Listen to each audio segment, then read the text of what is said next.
Hi friends, எல்லாருக்கும் வணக்கம். நீங்கள் குரூப் எக்ஸாமுக்கு வந்துட்டு ப்ரிப்பேர் பண்ணிட்டு இருந்தீங்கன்னா இந்த வீடியோ உங்களுக்கு ரொம்பவே யூஸ்ஃபுல்லாக இருக்கும். பார்க்கலாம். இதில் வந்துட்டு ஹிஸ்ட்ரி தான் பார்க்க போகிறோம். ஹிஸ்ட்ரியில் இந்திய தேசிய இயக்கம், அதாவது இந்தியன் நேஷ்னல் மூமெண்ட்னு ஒரு டாபிக் இருக்குது இல்லையா, சிலபஸில் இருக்கும். அதை பற்றி தாங்க நம்ம பார்க்க போகிறோம். இதில் ஒவ்வொன்றுமே ரொம்ப ரொம்ப முக்கியமான பாயிண்ட்ஸை நான் எடுத்து கொடுத்துருக்கேன்.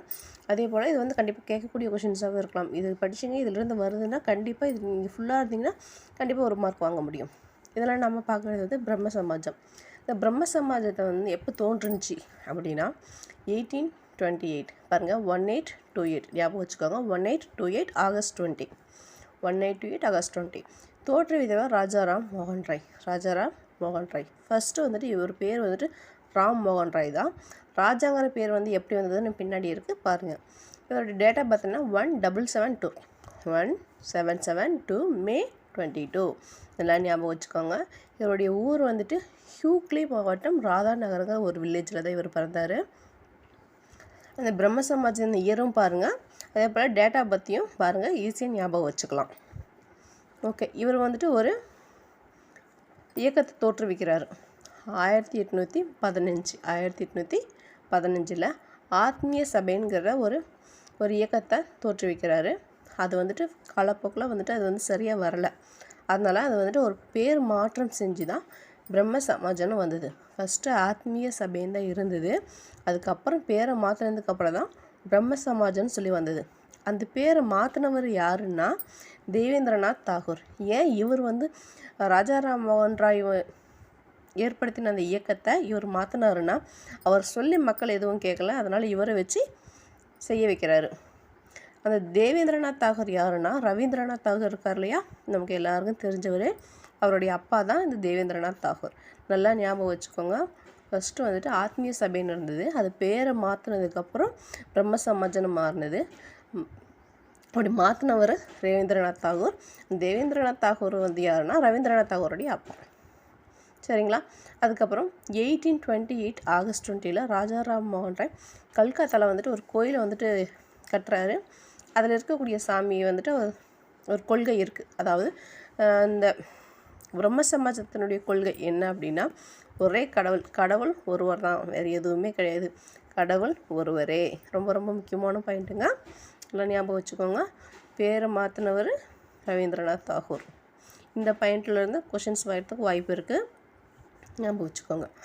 அதுக்கப்புறம் 1831 இயர் வந்துட்டு நல்லா ஞாபகம் வச்சுக்கோங்க. 1831 இரண்டாம் அக்பர் இருக்கார் இல்லையா, அவர் தான் இந்த ராஜாங்கிற பட்டத்தை கொடுத்தாரு. அவருடைய பேர் வந்துட்டு ஃபஸ்ட்டு ராம் மோகன் ராய். இரண்டாம் அக்பர் தான் இந்த ராஜாங்கிற ஸ்பெல்லிங் மிஸ்டேக் இருக்கும், சாரி, ரொம்ப ரொம்ப சாரிங்க, நீங்கள் கரெக்ஷன் பண்ணி நோட் பண்ணிக்கோங்க. இரண்டாம் அக்பர் தான் ராஜாங்கிற பட்டத்தை கொடுக்குறாரு. அதுக்கப்புறம் 1830 ஜனவரி 22 1830 ஜனவரி 22 ஏற்படுத்தினது வந்து 1828. ஆனால் அது வந்துட்டு நடைமுறைக்கு வந்தது வந்துட்டு 1830 ஜனவரி 22 தான் பிரம்ம சமாஜம் முறைப்படி செயல்பட தொடங்கியது. நான் ஞாபகம் வச்சுக்கோங்க. 1828 தான் பிரம்ம சமாஜம் தோற்றுவிக்கப்பட்டது. ஆனால் நடைமுறை செயல்படுத்தது 1813. சரிங்களா. இதுக்கப்புறம் 1805 1814 வரைக்கும் இந்த ராம்மோகன் ராய் இருக்கார் இல்லையா, ராஜா ராம்மோகன் ராய், அவர் வந்து ஆங்கில கிழக்கிந்திய கம்பெனிக்கிட்ட ஒரு வணிக குழுவின் தலைவராக தான் இவர் வந்து வேலை செஞ்சுட்ருப்பார். பாருங்கள், 1814 வரைக்கும் தான் வேலை செய்கிறாரு. அதுக்கப்புறம் 1815 ஆத்மீய சபையை ஸ்டார்ட் பண்ணிடுறாரு. ஓகேங்களா. அது நல்லா ஞாபகம் வச்சுக்கோங்க, எல்லா பாயிண்ட்டும் இம்பார்ட்டன்ட் பாயிண்ட்ஸு. அப்புறம் இவர் எழுதின நூல்களை பற்றி பார்க்க போகிறோம். துபாட் உல்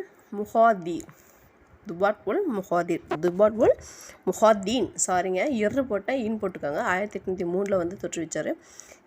இயேசு கிறிஸ்துவின் கட்டளைகள் 1820. இந்த 1820 2 புக் இருக்குது. அமைதிக்கும் மகிழ்ச்சிக்கும் வழி, கிறிஸ்தவர்களிடம் முறையீடுகள். அந்த இயர் எனக்கு வந்துட்டு சரியாக தெரியல, உங்களுக்கு தெரிஞ்சதுன்னா கண்டிப்பாக கமெண்ட் செக்ஷனில் சொல்லுங்கள். அதுக்கப்புறம் இவர் எழுதின பத்திரிகைகள் இன்னும் கொஞ்சம் இதெல்லாம் இருக்குது, அது வந்து இந்த இதில் பார்க்கலாம். 1821 சம்வாத் கௌமுதி அப்படிங்கிற வங்க மொழியில் எழுதக்கூடிய ஒரு பத்திரிகையை தான் இவர் நடத்திட்டு வந்தார். 21 21 அப்புறம் 22 பாருங்கள் கண்டினியூட்டியாக இருக்குது. மிராட் உல் அக்பர் இது ஒரு வார இதழ். 1817 இது ரெண்டுமே அவர் நடத்தின பத்திரிகைகள். டேவிட் ஹர்க்கோட சேர்ந்து கல்கத்தாவில் ஒரு இந்து கல்லூரியை வந்துட்டு நிறுவனர் 1818-17. சரிங்களா. அடுத்தது வில்லியம் பெண்டிங் பிரபு கூட சேர்ந்து ராம்மோகன் ராய் சதி ஒழிப்பு. சதினா என்னன்னு உங்களுக்கே தெரியும், உடற்கட்டை ஏறுதல் பழக்கம் இருந்தது இல்லைங்களா, அதை ஒழிக்கிறதுக்காக ஏற்பாடு செஞ்சிட்ருந்தாங்க.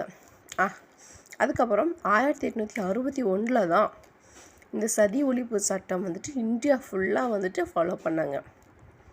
1829 வில்லியம் பெண்டிங்கோட ராம்மோகன் ராய் சேர்ந்து இந்த சதி ஒழிப்பு சட்டத்துக்கு போராடினாங்க.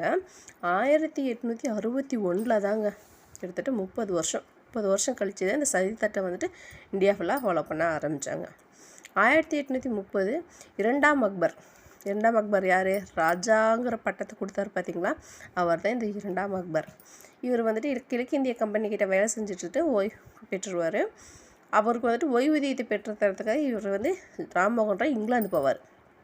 அங்கே 1833 செப்டம்பர் 17 பிரிஸ்டல்ங்கிற ஒரு இடத்துல மெனஞ்சிலுங்கிற ஒரு நோய் அவர் இறந்துடுவார்.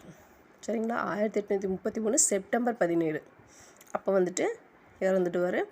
இவர் முஸ்லீம்ங்கிற ஆண் குழந்தைய தாங்க தத்து எடுத்தார். சரிங்களா. ரொம்ப